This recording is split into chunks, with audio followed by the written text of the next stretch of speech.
rise today in support of my amendment to H.R. 1, the For the People Act.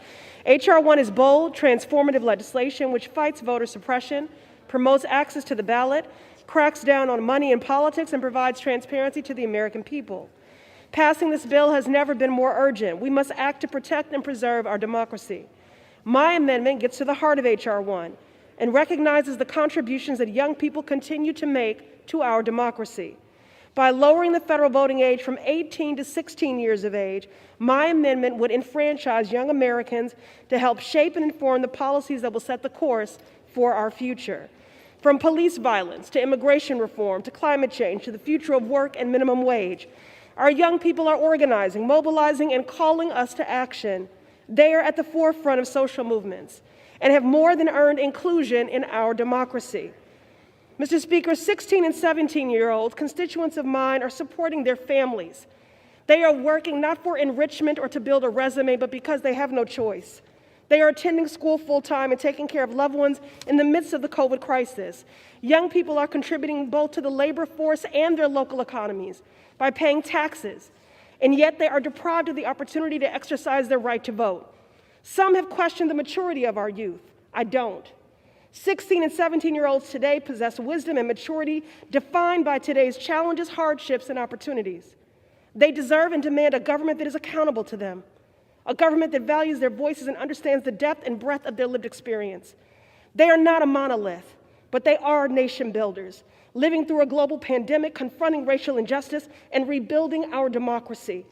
Now is the time for us to meet the moment and enfranchise 16 and 17-year-olds.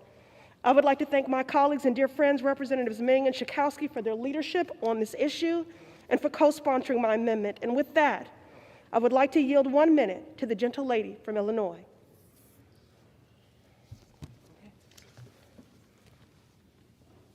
15 seconds left. Gentleman reserves. Gentleman reserves. Gentlewoman from Massachusetts is recognized. Mr. Speaker, in closing, we must do right by the young organizers and activists who have fought for our democracy. They have a stakeholder in our democracy, and they deserve to have a stake at the ballot box. Civil rights heroes like the late John Lewis, who taught us through example, no one is too young to fight for access to the ballot. And in fact, he supported this very amendment last Congress. I respectfully request my colleagues support this amendment, and I yield the balance of my time. From Illinois, Mr. Davis. Thank you, Mr. Speaker. I rise today to recognize the deep trauma and loss of life perpetuated by systems of oppression here in the United States and globally. Many times I've stood at this dais and affirmed that our destinies are tied. That was clear when protesters took to the streets in the face of police murders, seeking to build a nation where Black lives matter. That was clear when our democracy and our lives were put at risk by violent white supremacists who shattered glass and broke doors while wearing anti-Semitic phrases on their chests, carrying the Confederate flag, erecting a noose on the West Lawn. That was clear when students protesting to end poverty and oppression in the streets of Bogota were shot dead. That was clear when families kneeling during this holy month at the third holiest site in Islam were met with tear gas, rubber bullets, and hand grenades. Our destinies are tied. As a Black woman in America, I am no stranger to police brutality and state-sanctioned violence. We have been criminalized for the very way we show up in the world. Last summer, when Black Lives Matter protesters took to the streets to demand justice, they were met with force. They faced tear gas, rubber bullets, and a militarized police, just as our Palestinian brothers and sisters are facing in Jerusalem today. Palestinians are being told the same thing as Black folks in America. There is no acceptable form of resistance. We are bearing witness to egregious human rights violations. The pain, trauma, and terror that Palestinians are facing is not just the result of this week's escalation, but the consequence of years of military occupation. In Sheikh Jarrah, the Israeli government is violently dispossessing yet another neighborhood of Palestinian families from homes they have lived in for decades. We cannot stand idly and complicitly by and allow the occupation and oppression of the Palestinian people to continue. We cannot remain silent when our government sends $3.8 billion of military aid to Israel that is used to demolish Palestinian homes, imprison Palestinian children, and displace Palestinian families. A budget is a reflection of our values. I'm committed to ensuring that our government does not fund state violence in any form, anywhere. Many say that conditioning aid is not a phrase that I should utter here, but let me be clear. No matter the context, American government dollars always come with conditions. The question at hand is, should our taxpayer dollars create conditions for justice, healing, and repair? Or should those dollars create conditions for oppression and apartheid?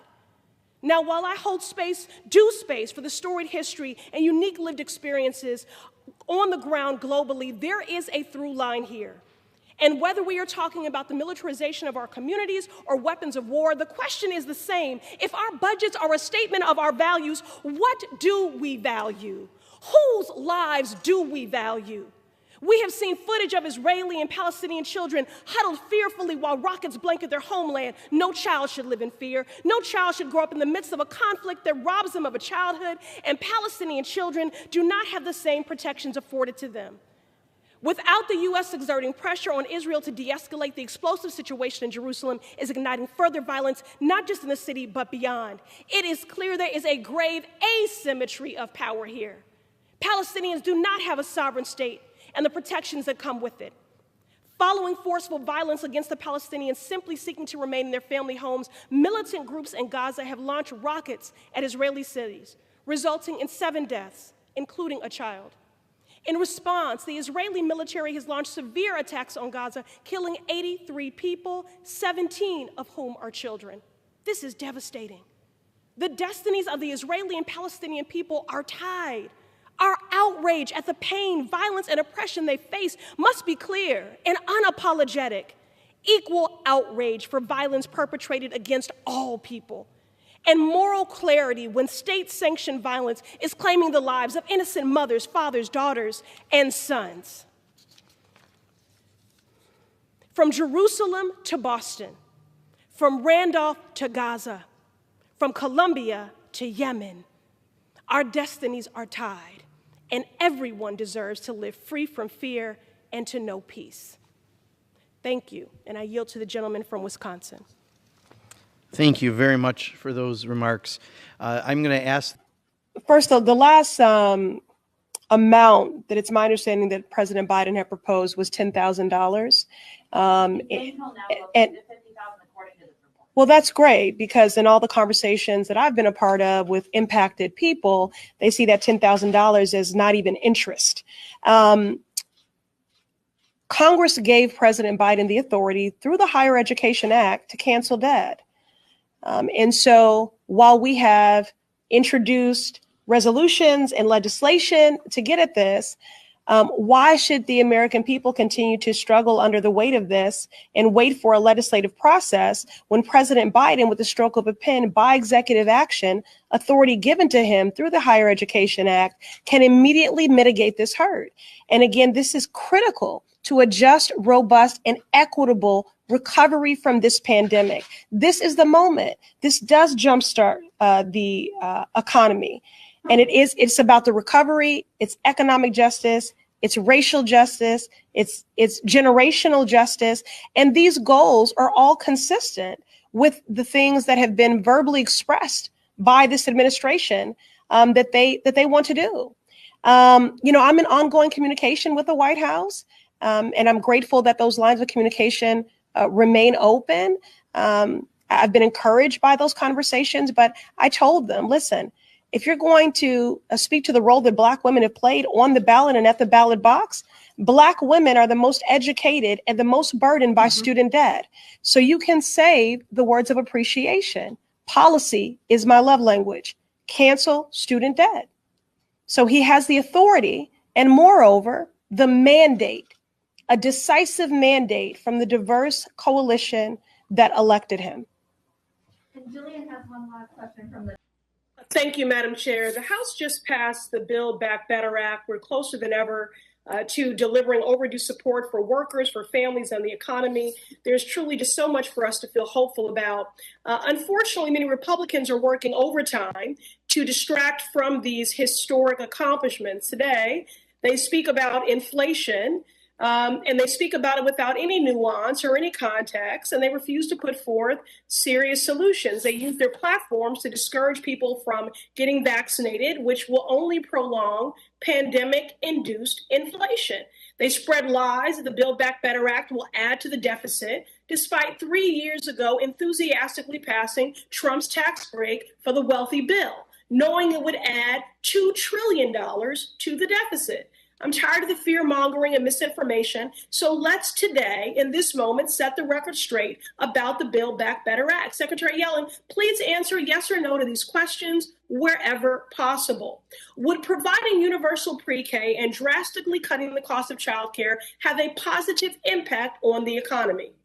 Yes, I believe it would. It would promote higher labor force participation, and these investments in children would have a significant payoff, making them more successful and better prepared to succeed in our economy. And would making prescription drugs cheaper for seniors and families have a positive impact on the economy? Yes or no?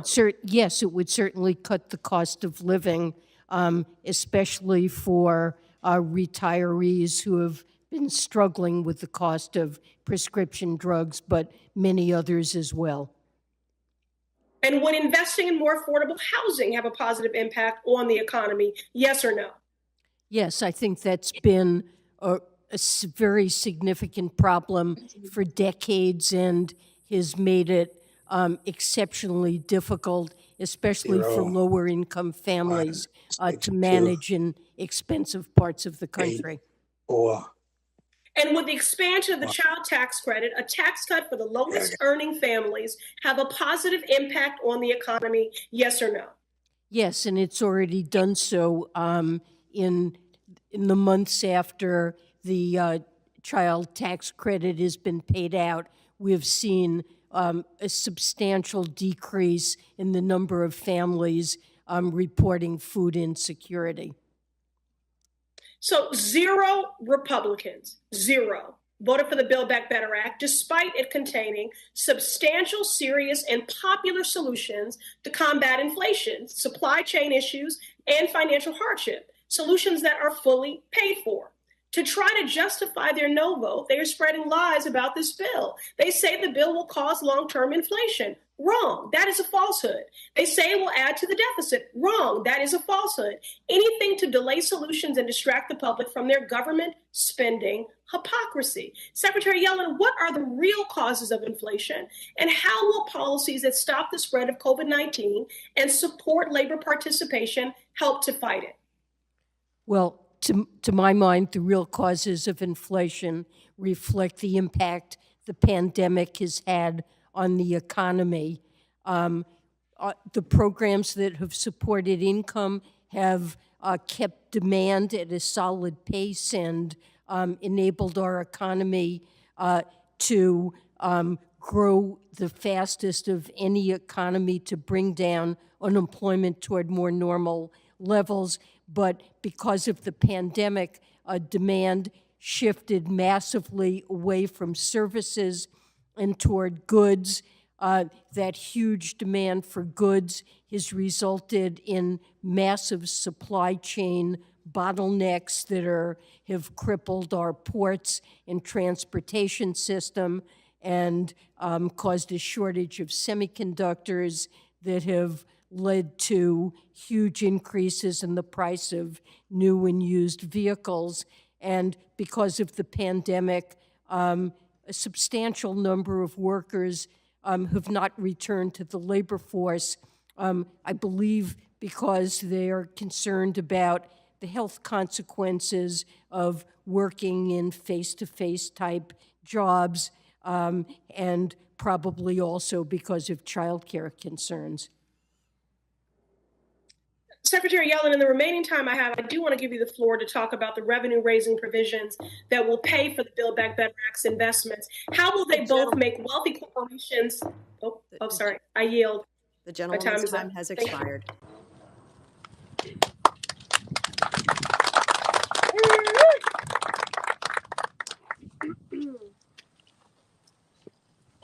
thank Senator Kunesh, Representative Omar, for the invitation to be on sacred land with these sacred people, with water protectors and tribal leaders. It has been a spiritual experience, a transformative one, an educational one. And I know that there has been some commentary about why exactly we're here and why not and why now. And I do believe that the systematic oppression of marginalized people, whether you're talking about Black Americans or Indigenous people, it has been precise, exact, often legislated, and is very similar. In the district which I represent in Massachusetts, there were efforts to build highways to destabilize families, to separate communities. Those highways may have still been built, but we fought. We fought in resistance nonetheless. Why did they seek to build those highways in low-income and Black communities, or to make them residents to toxic waste dumps or level 4 biolabs in residential communities, rather than to attempt such egregious violations, human rights violations, civil rights violations, environmental injustices? We know that these things would not happen in white or wealthy communities. So our destinies are tied, our oppression intersectional, and that's why I am here. That's why we are here. In the last year, in the midst of this global pandemic, which has resulted in colossal loss of life, a burden disproportionately bore by Native people, a pandemic-induced recession which has caused unprecedented hardship against the backdrop of a so-called national reckoning on racial injustice. And that's why we're here. We're here to be more than allies. We're here to be intentional accomplices, co-conspirators in the work of justice, to affirm Native sovereign rights, tribal rights, and treaties, contracts that have been broken and violated, a people that have been violated, who have experienced undue brutality, simply for asking this nation to honor its promise and to honor its treaties. One of the tribal leaders earlier today said that they support this president. And I want to affirm that, because very often when we dissent, our patriotism, our party loyalty is questioned. And he said that he supports this president, but we shall hold him accountable. If we are truly in the midst of a national reckoning on racial injustice, then what allyship looks like is certainly more than hashtags and nicely worded statements and statement t-shirts. Change and justice will not be realized by what we say. It will be realized by what we do. And we implore President Biden to practice racial justice, to practice climate justice, to honor the sovereignty of the Native people, to honor these treaties, and to honor the land. These are human rights violations, civil rights violations, and a threat to the public health. We should not have to organize and be in resistance for clean water. But that is the fight, and I'm honored to stand alongside these sacred, righteous people and my colleagues in government for this fight. And again, we implore President Biden to halt the permits of this project. It is not too late. Stop construction of the Line 3 pipeline. Stop the criminality of Enbridge. It is not too late for as long as there is still no oil flowing through these pipelines. And so we will continue to fight. And now I will turn the microphone over to my colleague representing Michigan, Representative Rashida Tlaib, who has been a leader in this fight and against the criminality of Enbridge for Line 5.